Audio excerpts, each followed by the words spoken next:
Welcome to the Big Biz Show. Taking care of business. You want fast-talking, hard-hitting discussions on business and finance? Maybe with a barroom slant and some really salty peanuts? We're not counting calories. We're counting cash. Before we get to the man with the financial plan, meet the money team. Costa, Mary, and Greg. Now Captain Finance himself, Sully. Wherever you are watching, wherever you're listening, welcome to the Big Biz Show. As we say here in these parts, a big old howdy to you. Nobody says that. No. Yes, everybody says that every single day. Nobody ever says that. Yeah. Check the tape. I'm Costa. That's Mary Godwin. Our executive producer is Kirk Huntsman and Sully. Great to see you. Look at the DTTs up there on the stage. There you go. I understand that you're hosting a new show here on Biz TV. Yes, very exciting. It's called Offsides Sports. It's going to be a weekly program dedicated to the news and newsmakers and the financial implications of each story that we decide to cover. Thanks, everybody. Well, hey, everybody. We'll give time checks. 9:05 after 9, 55 minutes before 10. Is it the business of Sounds sports? thrilling. Business of sports. Who do you got? Who do you got with you? I have the very talented Allison Ratzlaff. She's one of our co-hosts. She's great. Yep. And then Dave Palais, who I've known for a very long time. Great guy. You guys have the greatest Twitter battle, or whatever it's called now. Arch enemies on Twitter, but frenemies. Very, very good friends off camera. Are you guys using the new platform X at all? I never was much of a tweeter. No. It's kind of devolved into somewhat of a cesspool. Didn't you people like me, Dave and myself. You got banned several I've been banned times. a bunch of times, yes. but I kind of backdoor it with a new. Wait a minute. Wait. So how many names have you had? I'm on my 5th. So. No. Give me an example of the first time. First time was because in some third world country they had lit these bull's horns on fire and were like torturing it, and I'm like, hey. I wouldn't be mad if this bull just decided to kill everybody in this ring. And Twitter was like, oh no, you can't say that. You can't wish death on people. And then so I got banned. And then the next time was another bullfight, and I was cheering on the bull. Do you follow a bull channel, Mike? No, I was bullfight. You're a rodeo guy? Because people post pictures of like bulls goring bullfighters, and go bulls. I've never been served up any bull. No, never. No. And other times making fun of someone's unsightly mole or a goiter or something. Oh, you do that? Yeah, of course. Okay. All right. Got to point it out. Humiliation's okay. But you can't wish death on them, right? Right, because I'm perfect. Right. That's why I can make fun of other people. Yeah. Is Howie Font there in New York City? Do we have Howie today? I'd like to say. Howie Font, our lead analyst for the Big Biz Show. What's up, man? Good to see you. A big old howdy to you. I heard people say that. Good one, Howie. It's Good catching one. on. Howie, so what's the weather like in New York City these days? Spring has come. We're done with the 40-degree days. I'm really happy. When does it start getting humid? When does the humidity start? That'll be in about 10 minutes. There's there's a very short window when the city's bearable completely the whole day, and we're in it right now. So very happy. So we talked about this a few weeks ago about the student loan debt. It's $1.7 trillion. We have $1.2 trillion in credit card debt in this country, and we've had about $1.6 trillion in auto loans in this country. And there's always been this thing bantied about paying off student loans. And what's interesting is only about, believe it or not, 23% of the population even goes to college. And of that percentage, maybe half have student loans. So as far as a population number, if you extrapolate it down, you're forgiving the debt on a very small amount of people in this country. Why not just forgive everybody's car loan? Like if you're going to do something like that, why not affect everybody? No, obviously there's it may not be a good idea, but when we come back, it seems like more people sending their kids to college would need loans than just half of that. But I'm about to do it, so I might be. You go to Mike Costa College. Exactly. It's a little easier. We have many different loan structures. Well, Howie's got a lot on that for us because student loan payments start up again. There's 5 million borrowers currently in default. 4 million in late-stage delinquency. That represents about 30%. Big Biz Show. We'll get back to it in just a second. Stand by. Stinks. I might be in there. In that number real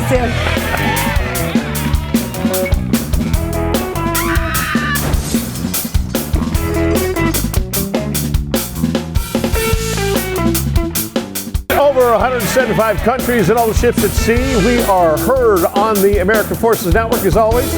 Thank you to the men and women of our armed forces, what they do, what they've done for us. Those three guys right there, they do this every day for us. That is the DTC, greatest in the business. Back here at the bar, Costa, Mirabah, Godwin, Greg Todorov, and Sully. Hey, Howie's here. We're talking about the student loan repayment to start up again. I just, which I think is okay. I mean, this all, I think, what was it, COVID, Howie, when this all happened in 2020?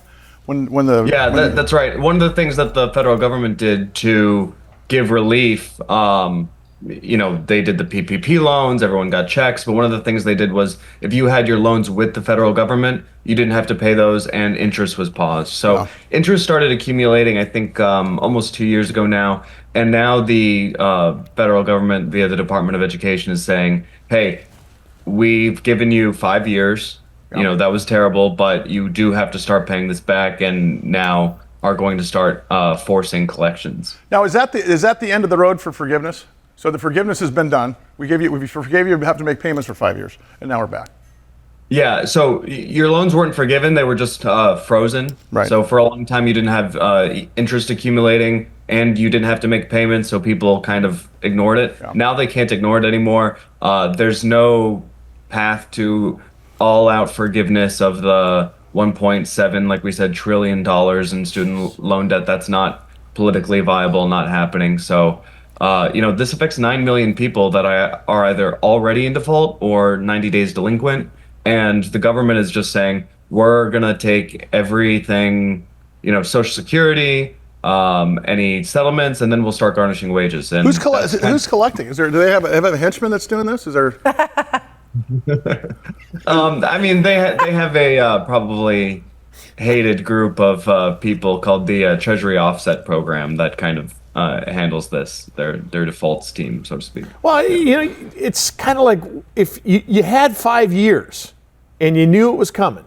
Well, since when have Americans ever minded about that? That's true. That's true. But it's, the people that are going, oh my God, how could you do this to us, big bad United States government? It's like, you had 5 years. It's almost zero interest loans. Yeah. Can I ask? They're pretty generous loan terms, to be fair. And is it the student loans? Is it that differentiated from the loans that parents take out on behalf of sending their student? Parent Plus loan? Yeah, the Parent Plus loan. Asking for. I think it's all the same because I know the Parent Plus loans were paused, so it's probably all come back at the same time. So Parent Plus loans actually started last year. They were going to do all loans last year, and then the Biden administration kind of acquiesced to pressure. It was an election year. They didn't want that story, so they pushed it back another year. And all the Trump administration is doing is saying, we are going to actually start that process. There's not going to be any more delays. Well, it's certainly consistent. It's certainly consistent. It's certainly consistent with Donald Trump, wanting to run the country like a business. He was like, we got an ugly AP or accounts receivable report. Let's get it in. I mean, he started off with the tariffs, and what I don't think he's going to do is sick the IRS wolves on everybody. I think he's probably looking at every nook and cranny, or that administration is. Here's the bigger problem. You're talking about the average borrower's got about 40 grand in payments. Okay, you talk about, and the reason there's a Parent Plus loan is because you can't borrow enough money from the student loan system to cover all of tuition. So what you do, and you're about to go through this, I'm sure you're probably familiar. You go get grants, and then you try to get the blonde-headed kid from California grant.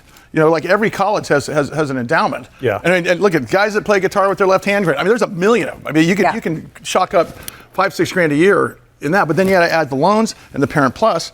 But what's the real scam here? What did it cost us to go to university, honestly, per year? I think it cost me $1,250 a semester at San Diego State. $1,250. Yep. You know what it is now? Yeah. 40 grand. Yeah. Well, can I talk about this for a second? Because my daughter chose a UC school. She's going to go to UC Santa Barbara, which is my alma mater also. And it costs maybe $26,000, but it's a state school. But with room and board, it's going to be $46,000. Yeah, so $200 grand because it costs so much money to live there. $200,000 to put your kid through college. Yeah. Versus what did it cost us? $30 grand to go to college when we were kids? Yeah. Maybe with everything. If that. Here's a question: is the product any different? Is the math any different? Nope. Are the professors any different? No. What I would argue is it easier now to teach because we have the interweb. History gets longer, but history doesn't change. It doesn't. The Revolutionary War is still the revolution. That's exactly right.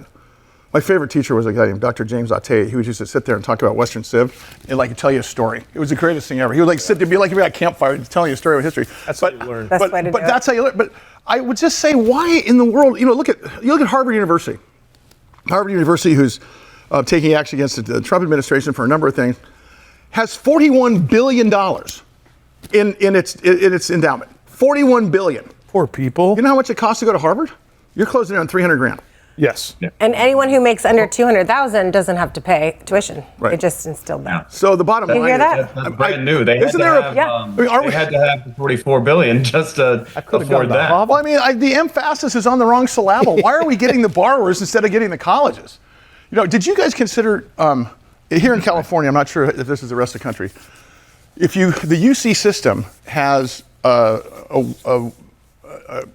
path to Yes. graduation where you can go to a junior college Yes. for 2 years, which saves a ton of money. Yep. Yes. You get your your Yeah, undergrad you get stuff? your- And then yeah, you we can apply. definitely considered it. It's It's not the whole something- college experience. Man, it's cheaper though. I know. I mean, I'm thinking like, why did we not go with that? You can have her for Also, 2 more years at home. I know. We had to go to Mike Costa College just down the street. We had a bunch of friends who kids wanted to go to UCSB, and Santa Barbara City College is a direct feeder Yeah. to UCSB. By the way, Santa Barbara City College is a great school. Great Just, school. so listen, I know we're talking about California because that's what we're familiar with. I'm sure you guys, but there's plenty. Wow. There's plenty of and here we are once again defaulting back into figuring out the solution. We shouldn't be the ones figuring out the solution. And I'm not suggesting state-sponsored education, but man, the bigger problem is, how much was a brand new Toyota back in 1980, and how much is a new Toyota now? Look at it, it's maybe 40, 50% more. It's not 5,000% more. No. Actually, Yeah, Howie I think predicted that. Oh, go ahead. No, go, please, Mary. I said, You're so the you one. predicted a rise in the cost of buying cars. Did that happen? Because I'm about to cook it. When the When the tariff thing was first starting, Oh, yeah, I don't think- Howie predicted that was going to happen. Do I still have time? We see the used car market being more affected right now. So that has a lot to do with more expectations, and the used car market has a lot of flexibility when it comes to pricing. So you have seen it there. There's so many exemptions between USMCA and the 90-day pause that we haven't actually seen that, and we've seen a lot of inventory build up. So you still have that tidal wave before big price rises for the 2025, 2026. What's interesting about that is just one last thing on student loans. You can't file bankruptcy and wipe off a student loan. It's almost the only piece of debt that you can't file BK. You're still. Why is that? It's a neat piece of lobbying that they did in the early 2000s because and I think the argument is probably fairly coherent. Like there's no remedy for the people that loaned you the money. You can't take back the car or the house or anything. Agreed. You went. You did it. You consumed the college degree. And That's true. That's you're right. You got the property what you paid for it. It's not our fault you overpaid for it. So the markets seem to have settled out a little bit. We had a huge drop 2 weeks ago on the Dow, the Nasdaq, and S&P. What's the latest? And give us a quick update before you go on the tariffs and where they stand and what's happening, how it's affecting the market. Yeah, you as a technical trader and having the support knowledge that you do in the market will appreciate this. We've really been dead cat bouncing kind of back down to the initial shock levels. There've been plenty of small rallies. We've seen 3 days down, one medium day up kind of thing. We're doing pretty well now, but we're still about 75% of what we were from the drop. So we did the initial drop and then we fought back a little bit. We're still 75% of that initial drop right now. So the market is pretty low. We have seen volatility decrease from the maximum highs, the extreme fear levels. So that is good. But everyone is still waiting with bated breath what tariff policy is going to be and how these... I think we know what tariff policy is going to be. Donald Trump is not going to have in his legacy that he crippled the economy and he crippled the stock market. He's playing this like a Cold War. He's playing chicken. And at the last minute, I told you guys 2 weeks ago, Wait 2 months and watch. He's going to come out smelling like a rose. The market's going to go crazy, and it's going to be his idea. Even though, I mean, something's going to drop, and he's going to take advantage of it. That's just how this guy is. His ego's too big to let it go. He will not. I mean, he knows what's going on here. He's and nothing like ruffling a couple of feathers after a Trump bump and then saving the day. Does that sound like it's out of his playbook? But there are people that are not going to be benefiting from that, right? You think everyone in the market's going to be benefiting from him playing like this? Well, just like they'd risk just that they lost, like everybody in the market lost 2 weeks ago. Not everybody lost money 2 weeks ago. And by the way, you didn't lose any money unless you sold it. Yep. You just locked in your losses. Right. But the interesting part of this is that the tariffs haven't affected economics in terms of what a loaf of bread is and cheese are right now. Okay, it mainly has affected the stock market. What's going to be interesting, Howie, is China now punishing countries that are doing business with the United States that are going in and talking about new agreements? Oh, there are big retribution actions being taken by the People's Republic. I mean, they've locked down all the rare earth minerals that they have. They're not allowed to leave China, so that affects Vietnam, that affects Japan, who's negotiating with us right now. Very first ones to the table. Brutal. All right, that's our financial analyst, Howard Font. Thanks, buddy. Always love having him right off the bat here on the Big Biz. We are in the Loft 100 studios here in Southern California. Wherever you're watching, wherever you're listening, we appreciate you being along for this incredible ride. That is the DTT, otherwise known as the Day Trader Trio, best in the business. Back here at the bar, as we continue, Costa and Mary Godwin. Our executive producer is Greg Todorov, and of course, Sully. Greg Todorov gets emails from folks that want us to interview certain people or certain Vortex figures, and you got an email from a shareholder or somebody interested in a company called Silvaco. Sound right? That's right. So did you get the CEO? I did. You got the CEO. I'm big time, dude. Come on. You know this. He just goes like that. Got the guy and a director. Introduce him, Mike. Let's Babak Taheri is the CEO and director of Silvaco, and of course they're a ticker symbol, SVCO. Right. Mr. Taheri, welcome to the Big Biz Show. How are you, sir? Thank you. Good morning. I appreciate the time. Of course. So we conducted a little bit of due diligence on you guys, and man, you guys are at the right place at the right time. Why don't you tell our audience who may not know who you guys are what you guys do? Because I've not heard the word semiconductor in probably 10 years, and all of a sudden we got a problem, and these guys show up. Talk about what you guys are up to. That's it. That's very well said. Actually, the space we are in, we create simulation software for designing of integrated circuits. So any chips that needs to go out there, we provide either the design software for their manufacturing or for design. So we are in a space called EDA, Electronic Design Automation Software space. And the last company in our space that went public was over 30 years ago. So we're very unique in that sense, and that's what we do at high level. So for us knuckleheads that are just consumers, talk about the applications on what you guys, who's your client base and what are you guys doing? How does it affect us at the end of the day? No, absolutely. So if you think of any chip that goes into your end products, like your cell phones, your displays, anything that goes into power semiconductors that powers your laptops or a data center, any chip basically that comes out requires you to design it, and design not only in terms of electronic design of it, but also process steps in manufacturing design. Before any of these new material that gets introduced into market gets to be manufacturable, we enable the companies that design, any company that has a product like a cell phone, a product like a chip, any company that makes chips and wafers will use us in order to simulate rather than make hardware, to understand what their process technologies, what their design can do. Simulations these days, we call that digital twin. We represent what's in the physical world in computers, and very accurately, so they can basically rely on these digital twin models to design their next generation of products without having to spend lots of time and lots of money. So real quickly, before, I know Mike has a question, just so I can understand this. You pop open a cell phone or cover a computer and you see a lot of semiconductors there. Those are Yes. just pieces of hardware.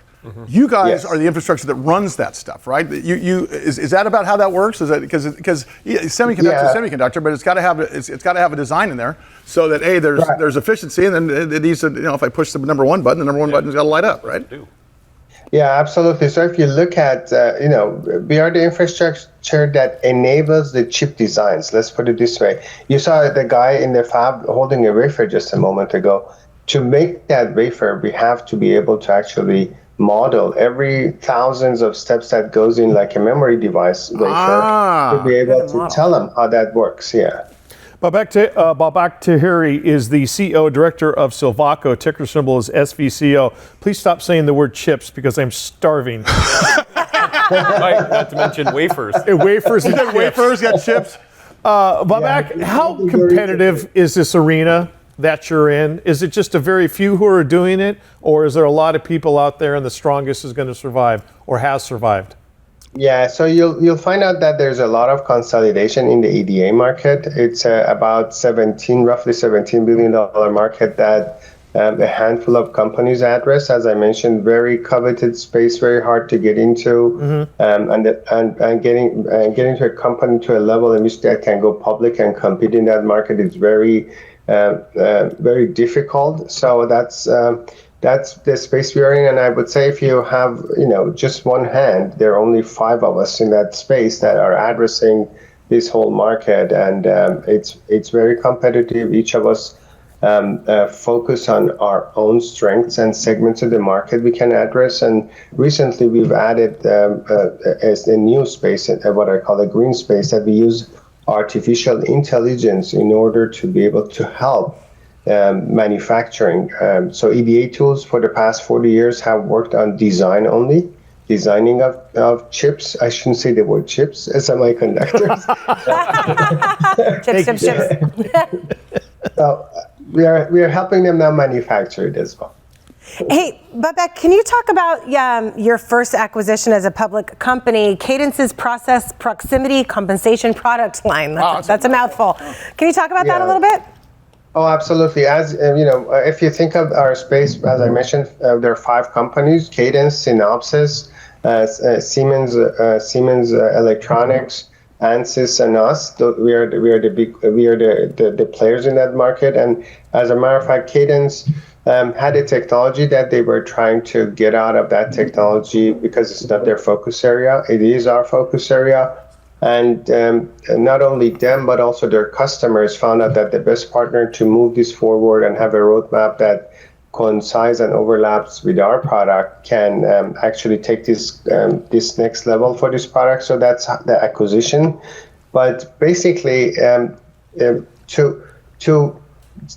say this in a very simple way, think of the lights going through a what I call a mask that gets lights showing up on wafers as a pattern. So these patterns of transistors and little lines of metal can be formed on the wafer. This patterning of this creates a lot of reflection when the light goes through these little windows of masks, and a lot of what we call noise aberration. And what this OPC or PPC software does, it does optical proximity correction. As the name says, think of a light going through a window and hitting the windows and bouncing back. In order to make this picture that you're looking at while the light is shining through, making these noise through your eyes. So the acquisition made sense. It was a perfect match, is what it comes down to. That's what these guys do. Real quickly, it is actually complementary. We have a little less than a minute left here, so real quickly, I think you mentioned AI. AI's that's got to be a game changer for you guys, right? What does that do for the future here? It's not us, but for the whole industry. It basically makes making and fabrication of chips much faster and cheaper. These days, they are using quite a bit of trial run errors to make wafers and see if their process works. AI and digital twin model, reduces that cycles of making wafers and testing them from months to a matter of days to decision making by reducing the number of wastes in the manufacturing and coming up to simulation results much faster in a matter of seconds rather than days and weeks. So I feel smarter. I feel smarter after talking to Babak. Babak Taheri, the CEO and director of Silvaco, ticker symbol SVCO. Please come back on. We'll talk about Funyuns and Flaming Hot Cheetos next time. I promise. All right, all of you watching right now, don't go anywhere. Much more to come as the Big Biz Show continues right after this. What's that? Oh, it's good.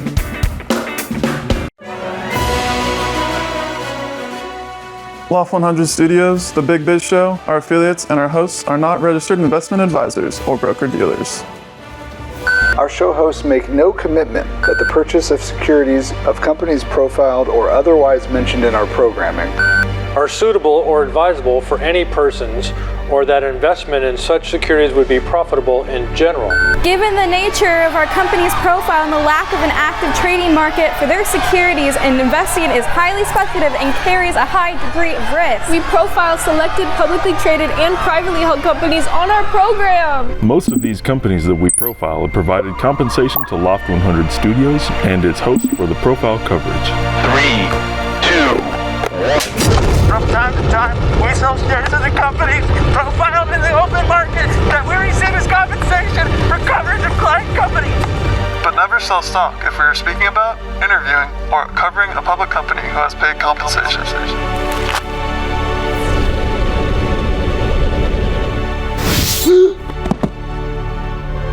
Specific questions on compensation can be obtained by contacting producer at sullyandgroup.com. Listeners should verify all claims and do their own due diligence before investing in any securities mentioned on this program. Investing in securities is speculative and carries a high degree of risk. We encourage our investors to invest carefully. Duh. And read the investor information available on the website. On the Securities and Exchange Commission, SEC, at www.sec.gov. Or the Financial Industry Regulatory Authority, FINRA, at www.finra.org.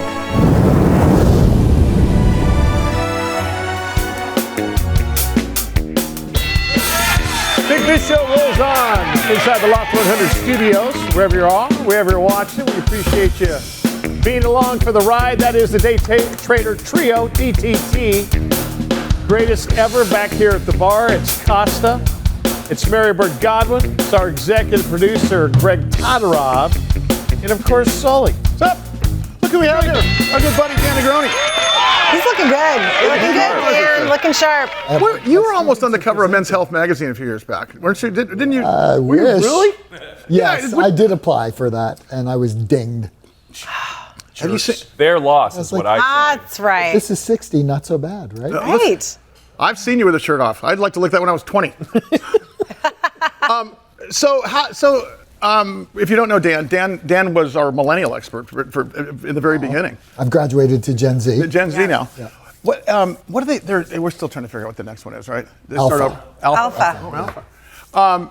Wrote the book Chasing Relevance, which kind of talked about one of the most significant things you ever said was we were facing the fact where we have a dyed-to-the-wool sort of corporate structure, and now we've got these new people coming in with new technology, think differently, and we better figure out because they're going to be our bosses and our customers in a minute, and we all got to get along. So that was phase 2. I think it's still true. I think so. Yeah. And then and now, do you focus more on the company side, or do you focus more on the the up and comers? Yeah, I'm going to give you the yes. Yeah. I mean, so you can't bridge the gap without focusing on both. Yeah. And I think it's such a critical problem for corporations. There's a huge leadership deficit as all of us retire, and the young people can't really communicate or haven't had the experience to really, lead in the way that we need them to lead, especially in this crazy world. And so, yeah, both. How in the world?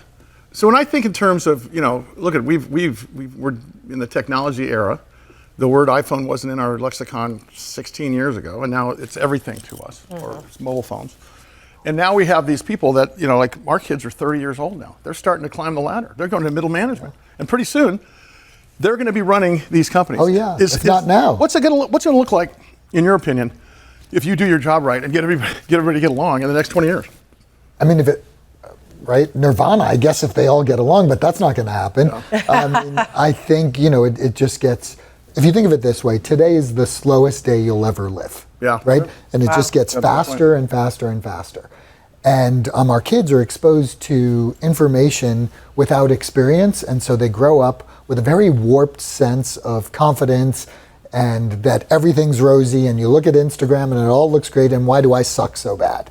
And it just is not true. And then here comes AI and ChatGPT along the way. Makes it harder and harder to be better and better. And as a workplace, we've kind of done this hands-off thing instead of leaning in and saying, hey, I want to teach them, I want to coach them, I want to bring them along. And so, they're 20 to 30, they're supposed to fail, every day. Right. They're supposed to have 10 jobs during that year. Right. And supposed to be broke. They don't even believe that now. Right. And so everything is, a huge crisis when they lose a job. It's all about they take it internally. And the world is it's against them now. How hard is it to deprogram them from parents like me who's, oh my God, wear your helmet inside as well as outside. There's no monsters in the countryside. Yeah. If you fall down, it's the street's fault. It's not your fault. Yeah. Everything is going to be so great in your life. How hard is that? I think it's a great point. Very, very, very, very hard to deprogram that nonsense. And it's nonsense. And I mean, even me, I want to, if my kids are going through something difficult, I want to run in and put a Band-Aid on everything and save it. No doubt. Instead of saying, oh, how's that feel? Oh, it sucks. Yeah. Sit in that for a while. How much? Right. You're also a college professor. What I want to know is how much of your curriculum is teaching these guys that failure is okay? Like you just said, they're supposed to fail, but that's not an easy pill to swallow. Yeah. Is this new to this generation though? I feel like every generation, nobody wants to fail. So I feel like every kid in their 20s is like, oh, that sucks, I lost that job. I mean, it's just different now. Maybe it's presenting differently. Well, why do you think it's seeing? Presenting differently? I love when you bring these things up, because then I always ask you a question, which is, why do you think it presents so differently now? Yes, it's the same. You're the one answering the questions here. I think it's presenting differently because of a couple things. I think we've met the enemy, and it is us. I think that we became doting on our kids. We didn't want them. I mean, we've had a successful generation. We've never seen more technology as far as, we had it made. We were on a trajectory starting in the 80s when we all started getting into workload. And suddenly that afforded us to go, okay, it's going to be better for our kids, just like our parents want to be better for us.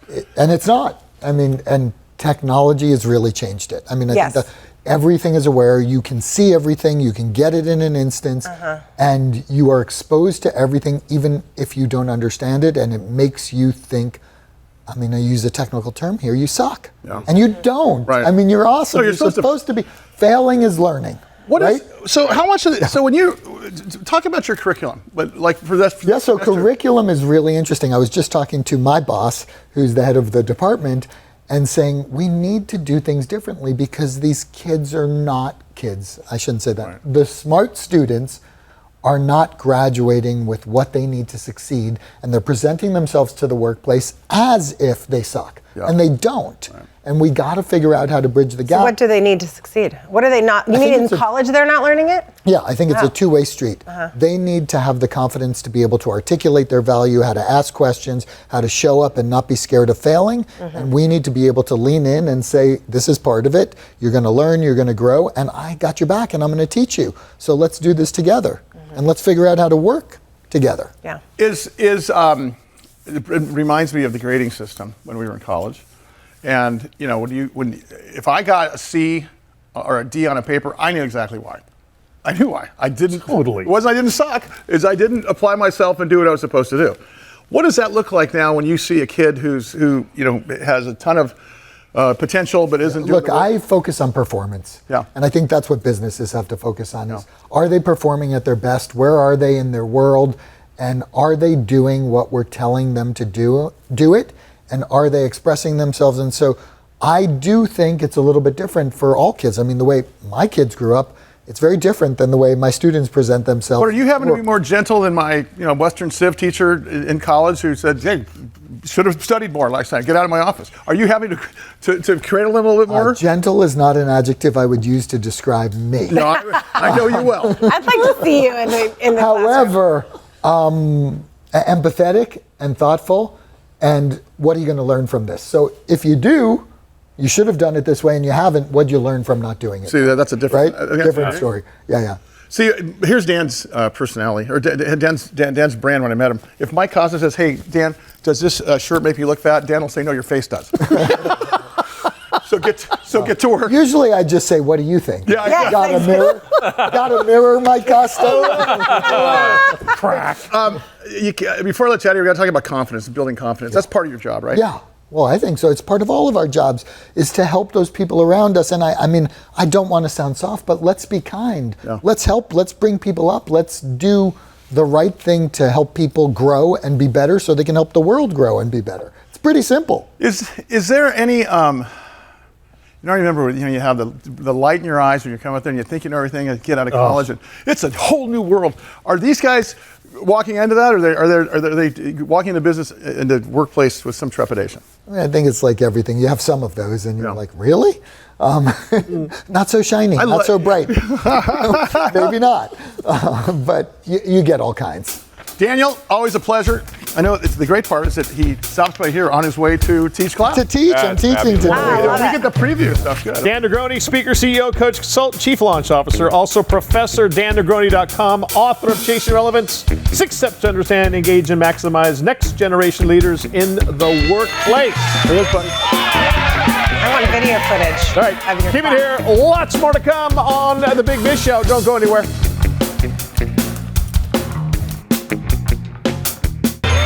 Big Biz Show rolling on here. We are inside. Here is inside the Loft 100 studios in Southern California. Certainly appreciate you being along for the ride. That is the Day Trader Trio. Best in the business. No lessons. Self-taught. Back here at the bar, Costa, Mary Godwin, Greg Todorov, and of course, Sully. Well, I got to tell you, when I saw the guest sheets today, I was really excited because our buddy Kirk Huntsman is coming on from Vivos. I got something more exciting. Jared Coleman, Devin Doan, and the crew put together the Bizumentary for Vivos. What is it? Devin, what's the name of it again?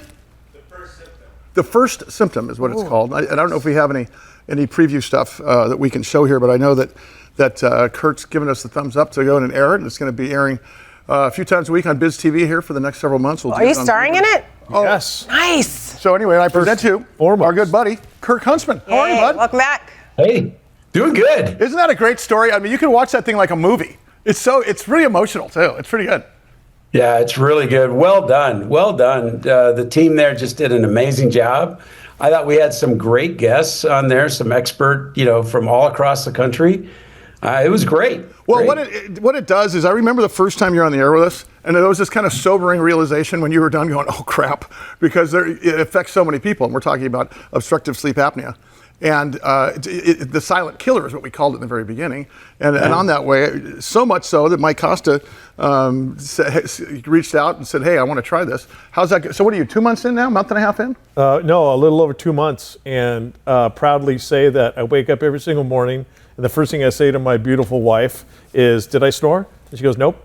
Wow. Nope. And she said, you can come back and sleep in the bed again tonight. So I'm keeping that, Kirk, because of you, I'm keeping that record intact. And you're getting smaller, too. You lost some weight. And you're 2 months in, and how long do you have to wear the... I pop mine in, Mary, at about 7 o'clock at night after I'm done eating, and I'll keep it in until I get up at about 5 or so.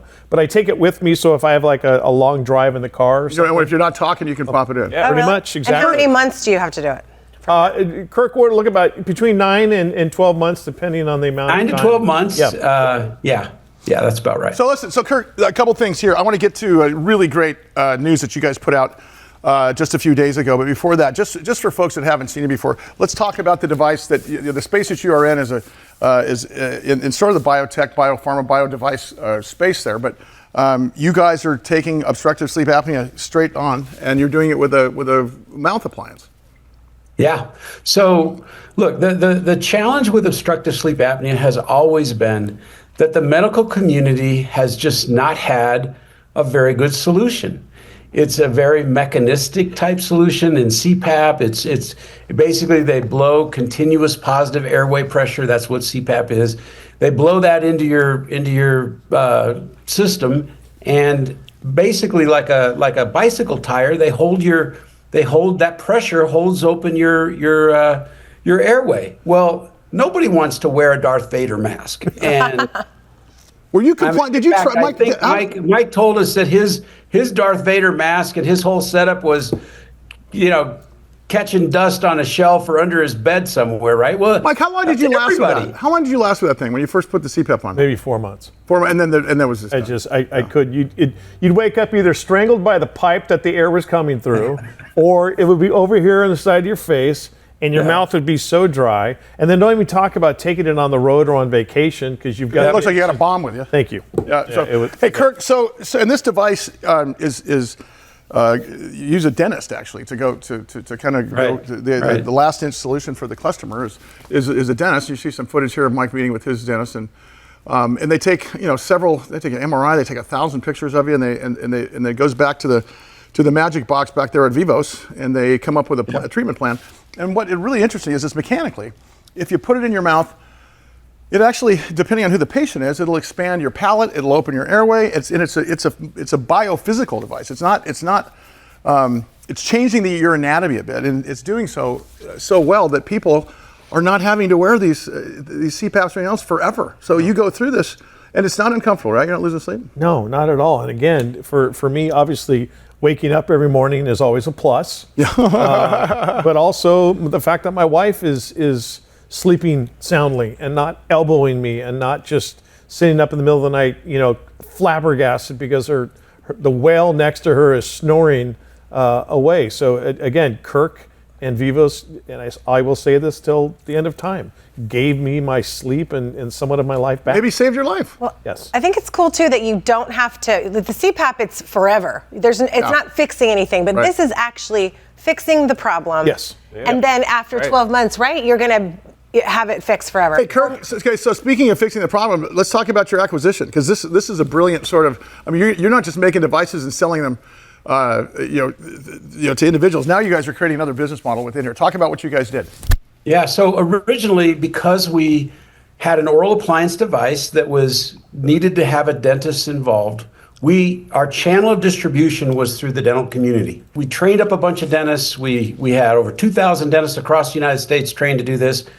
But the truth of the matter is we weren't able to scale that model as rapidly as what we needed to do.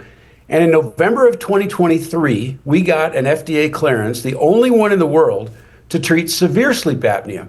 And with that in hand, we were able to pivot and talk to the medical community about our device, because until they saw a dental device with the ability to treat severe, frankly, they were just not too interested. Now, with our clearances and our technology, the medical community is stepping up and taking note. And what we've discovered is that that's where there are tens of thousands and hundreds of thousands of patients who hate their CPAPs, who don't want their CPAPs, who want to do anything they can to get out of their CPAP. And those patients are coming to Vivos and selecting Vivos. So what we've done is we've basically gone out with this recently announced acquisition, and we've bought one of the major sleep testing companies in the United States.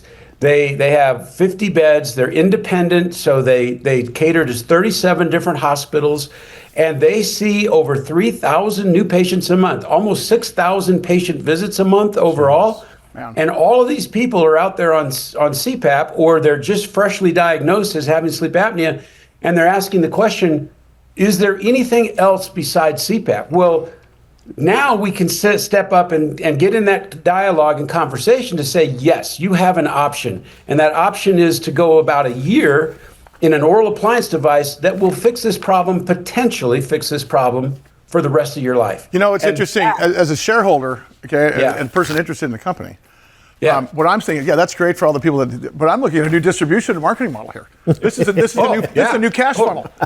Oh, right. This thing prints cash. This thing prints cash. Good stuff. So we're excited about it. We already have boots on the ground out there. We're rocking and rolling. Well, can't wait to see you back in studio again, buddy. We'll talk to you next week, and best of luck to you. Vivos is their ticker symbol. Kirk Huntsman, CEO, one of my new bestest friends, and he'll be that forever, giving me my sleep back. VIVOS, course ticker symbol VVOS. Kirk Huntsman and Vivos. right, that is going to do it for this edition of the Big Biz Show. For everybody who makes this show possible.